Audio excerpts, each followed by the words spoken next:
Actor Quinton Aaron, known for the movie The Blind Side, has lost 200 pounds, dropping from 575 to 375 pounds. He is now aiming for 320 pounds. This is his story. Did you know that fast food and snack companies design recipes to encourage overeating, making food addictive? Quinton confessed that he had a craving for chocolate like never before and said, "Food was my drug." To lose weight, Aaron follows the 80-20 rule, eating nutritious food 80% of the time and enjoying treats the other 20%. He also downsizes portions, practices intermittent fasting, and pays attention to his body's signals of fullness.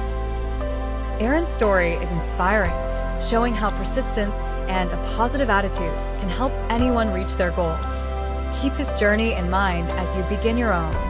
Our nurse practitioner, Aneta Arzumanova, is here to support you by assessing your health and performing tests.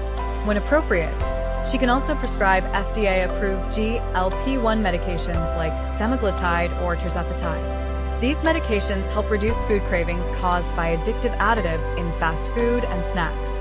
Think of AMAVA Regenerative Medicine's medical weight loss program as a detox from harmful ultra-processed foods that act like drugs and lead to uncontrollable weight gain.